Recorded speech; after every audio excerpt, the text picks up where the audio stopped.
Welcome back, guys, to the series Overcoming Chronic Diseases. You know what it is. We're about to drop that knowledge, so get ready, right? You know there's going to be a lot of information coming at you, so you're going to have to really mull this one over. But let's get into it. Today we are doing Chronic Obstructive Pulmonary Disease, also known as COPD, and let's just get started.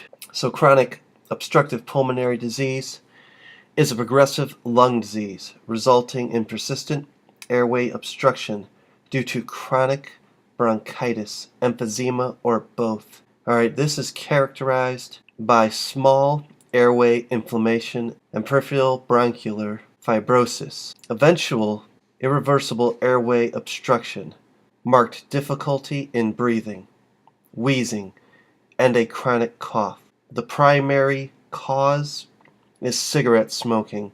There's an estimate here that 80% of individuals with COPD are current or former smokers. So don't smoke. Keep those lungs healthy and safe, guys. I've dealt with a variety of people who suffer from this, and it is not fun. And as we start to peel back the layers of this video, you're going to see that you do not want to come down with this.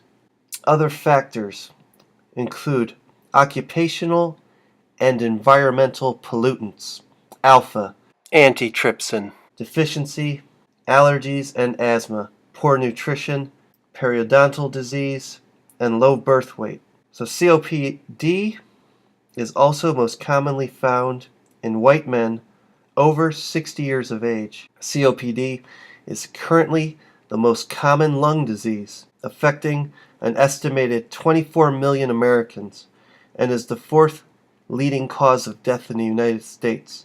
Here's another estimate that's scary.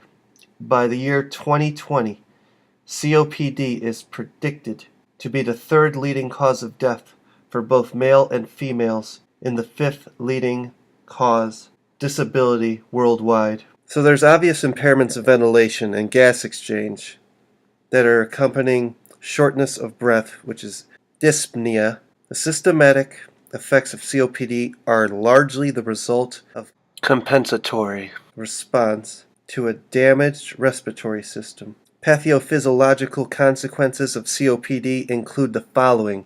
Alright guys, this one is ventilatory impairments. Increased airway resistance, causing airflow obstruction, mainly during expiration, due to a decrease in airway size as lung volume decreases. The airflow obstruction in smoking-related chronic bronchitis slowly progresses over several decades. Reduced lung elastic recoil and thus increased compliance in the presence of emphysema, contributing to airflow limitation, air trapping, and hyperinflation. Increased work of breathing necessary to overcome the increased airway resistance. Ventilatory muscle weakness due to hyperinflation, which places inspiratory muscles at a mechanical disadvantage. Ventilatory inefficiency due to increased dead space. This is wasted ventilation, which is reflected in an increase in the ratio between physiological dead space and tidal volume. That's VD over VT. Ventilatory muscle fatigue resulting from increased work of breathing. Ventilatory muscle weakness. Ventilatory inefficiency, or a combination of these factors. Ventilatory failure with inadequate alveolar ventilation, hypoxia, hypoxemia, and hypercapnia.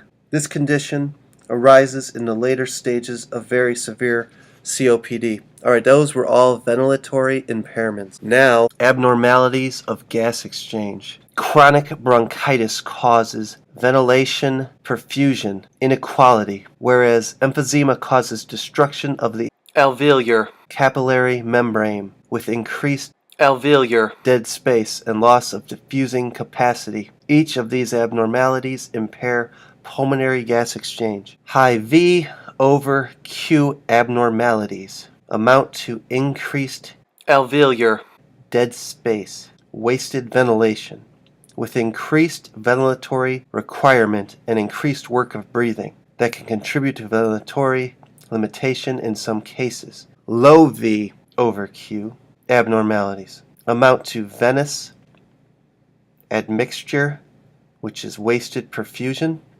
which causes hypoxemia.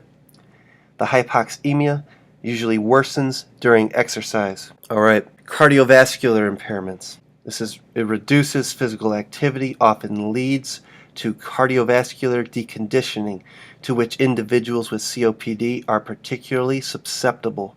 Reduced pulmonary vascular conductance occurs due to reflux pulmonary vasoconstriction in response to chronic hypoxemia, as well as the destruction of pulmonary capillary bed by emphysema. As a result of the increased pulmonary vascular resistance, the right ventricle is unable to respond adequately to the demand for increased cardiac output during exercise. Muscular impairments.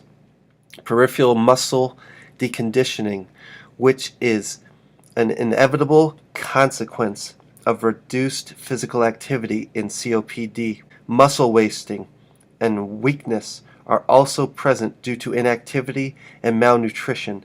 In some individuals with COPD, these problems are made worse by systemic corticosteroid treatment therapy. Symptomatic limitations. Breathlessness. Dyspnea is a frightening symptom with a complex etiology. Dyspnea results from a summation of neurological inputs from chemoreceptors and from mechanical receptors in the lungs, chest walls, and limbs. Some people have dyspnea that is disproportional to their mechanical limitations or gas exchange failure. Physiological disturbances. Chronic anxiety afflicts many individuals with COPD because of the frightening nature of their symptoms. Depression sometimes follows from limited ability to pursue normal daily activities, with resulting social isolation, feelings of helplessness, and despair. Okay, so let's get into some exercise response, right? The effects. So one crucial aspect of COPD related to the exercise response is hyperinflation that results from impeded exhalation, incomplete lung emptying, or air trapping. Hyperinflation can be static. That means it can be measured at rest due to both reduced lung elasticity, lung elastic recoil, and increased airway resistance. During exercise, additional dynamic hyperinflation is superimposed on static hyperinflation, with further reduction in inspiratory capacity, smaller tidal volume, and higher operational lung volume, with increased elastic and threshold work of breathing. Dynamic hyperinflation has been shown to relate to increases in breathing frequency and occurs even in mild and moderate COPD. FEV is greater than 50%. More importantly, dynamic hyperinflation affects the mechanical efficiency of ventilation and is directly linked to the development of breathlessness. Marked changes occur in the patterns of daily physical activity in individuals with COPD compared with age-matched controls. Furthermore, reductions in daily walking time occur early in the course of the disease and constitute an important component of disease progression. So you'll find that some individuals with COPD have true ventilatory limitations, whereby the ventilatory requirement at maximum exercise equals the ventilatory capacity that can be measured over 12 or 15 seconds, maximum voluntary ventilation, or calculated from a spirometry. This phenomenon might simply result from reduced ventilatory capacity due to mechanical factors, but it is important to assess whether ventilatory limitations is in part due to increased ventilatory requirement through increased VD/VT, wasted ventilation, deconditioning, or both. In the absence of true ventilatory limitation, exercise can be limited by cardiovascular factors, including deconditioning, impaired left ventricular function due to hypoxemia, or reduced pulmonary blood flow secondary to chronic hypoxemia. Peripheral muscle deconditioning can lead to lactate acid accumulation at low work rates, increased CO2 outputs from bicarbonate buffering, and consequently an increased ventilatory requirement, which compounds the situation. Impairments of gas exchange occur in emphysema because of destruction of the alveolar capillary membrane. This worsens breathing efficiency by increasing VD over VT and also may cause hypoxemia during exercise, particularly when increases in pulmonary blood flow increase shunting through areas of incomplete gas exchange. Chronic hypoxemia also causes erythrocytosis, and the resulting increase in blood viscosity can further compromise the circulation during exercise. In smokers, increases in carboxyhemoglobin, which does not carry oxygen, impairs blood oxygen transport. Finally, some people, the symptoms predominantly dyspnea. Physiological factors might limit exercise capacity independently. All right, guys, let's go over the effects on exercise training. All right, at almost any level of physical activity, including exercise, can result in favorable improvements. You see that? Improvements in oxygen utilization, work capacity, and anxiety in individuals with COPD. So we can make that all just a little bit better and build up from there. The following are some of the benefits of exercise for this population. Cardiovascular reconditioning, reduced ventilatory requirement at a given work rate, improved ventilatory efficiency, reduced hyperinflation, desensitization to dyspnea, increased muscle strength, improved flexibility, improved body composition, better balance, enhanced body image. Those are all benefits that can be achieved with someone who suffers from COPD if they start to do and maintain a regular workout routine. The accomplishments of these changes requires careful attention to medication to obtain optimal respiratory mechanics. This may require use of oxygen therapy to maintain adequate oxygenation during exercise. So let's get into some exercise testing recommendations for individuals with COPD to distinguish among the possible causes of limited exercise capacity. Exercise testing is extremely valuable in individuals of this population. It is also essential to identify coexisting exercise-induced hypoxemia, hypertension, cardiac dysrhythmias, or myocardial ischemias. Maximal exercise testing is safe with appropriate monitoring and gives the best definition of the limitations, including physiological problems and symptoms. The cycloergometer offers the best means of controlling external work rate, measuring gas exchange, and blood sampling. A typical protocol might include 3 minutes of unloaded pedaling followed by a ramp increase in work rate of 5, 10, 15, or 20 W/minutes, depending on the degree of impairment. Treadmill testing might be more readily accepted by patients or relate better to everyday activities. A near linear increase in work rate should be attempted with use of incremental adjustments of speed and grade.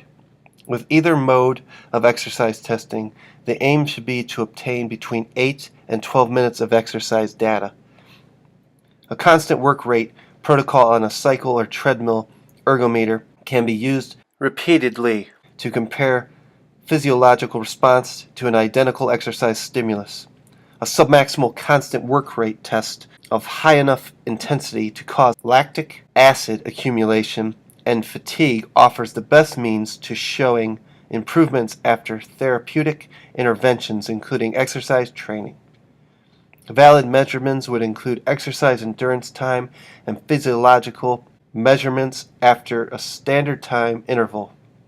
So that's ISO time. Treadmill exercise testing is also helpful for oxygen-dependent person and can be repeated with different oxygen systems and flows to determine the best means of correcting hypoxemia. I'm going to show you a table, and it's called 17.1. Boom, I'm going to insert it. Several functional exercise tests have been utilized in COPD, the most popular of which is the 6-minute walking test.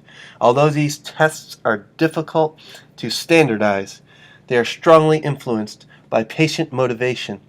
They are quick and easy to perform with few resources. So here is how the recommendations for exercise programming will go. Exercise should be encouraged for all individuals with COPD. The exercise prescription should be individualized and flexible to account for fluctuations in clinical status. Any significant change in the medical condition of the person requires reassessment of the goals and risks of the exercise program. Exercise rehabilitation should involve several different professionals. Respiratory therapists evaluate, teach, and ensure effective use of bronchodilator, medications, and oxygen therapy. Physical therapists and exercise professionals evaluate exercise endurance, muscular strength, flexibility, and body composition in addition to determining and adjusting the exercise prescription and demonstrating as well as supervising techniques for improving flexibility, balance, and muscular strength. Occupational therapists evaluate activities of daily living and quality of life and teach energy conservation and improve body mechanics aimed at reducing the oxygen requirement for specific activities.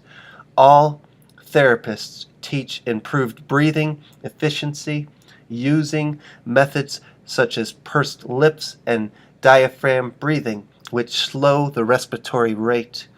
The recommended mode of exercise training can be walking, cycling, swimming, or conditioning exercises based on energy, centering, and balance, such as Tai Chi.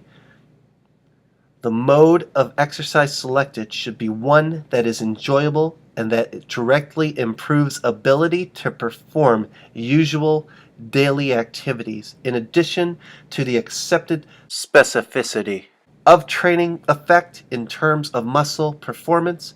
There is some evidence that desensitization of dyspnea is task-specific. Oxygen should be administered during exercise to individuals who have documented reduction in atrial oxygen tension to less than 55 mmHg or an oxyhemoglobin desaturation to less than 88%. Prevention of exercise-induced hypoxemia is likely to improve exercise capacity as well as enhance the effects of exercise training. The goal of oxygen therapy during exercise is to maintain oxyhemoglobin saturation above 90%. Modifications to the duration and frequency of exercise might be necessary. Commonly in persons with chronic respiratory disease is unable to sustain 20 or 30 minutes of exercise, and interval exercise containing at least 5 to 10 minute sessions might be necessary until adaptations have occurred that allow reduction in rest intervals and gradual increases in work intervals. Yeah, that's true. I had a client and we had to be very careful with how we proceeded in trying to train her because she would become out of breath, and just as I was talking about this dyspnea, so we would try to breathe very slowly, try to relax and center ourselves, and then when she felt recovered, we'd try to do, maybe 5 more reps. And then we just built up like that slowly over time. An intensive 6-week exercise program with group interaction is helpful to begin the process of physical reconditioning. However, the importance of maintaining a higher level of physical activity cannot be overemphasized.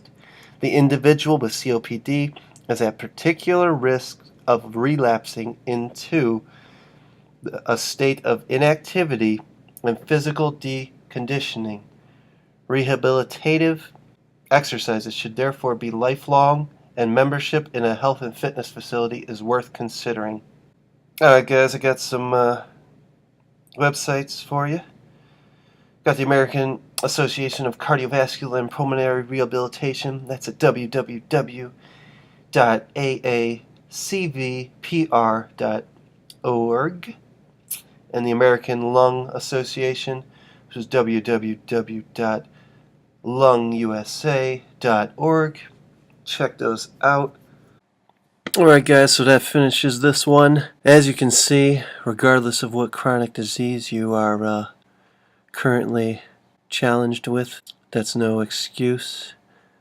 There are proper programs, frequencies, and variables that can optimize and give you a greater outcome in regards to your health and wellness. So with that, I'm going to end this video. I wish you well. If you liked it, you know what to do. Hit that like button, subscribe, comment, share, and I'll be back with another one.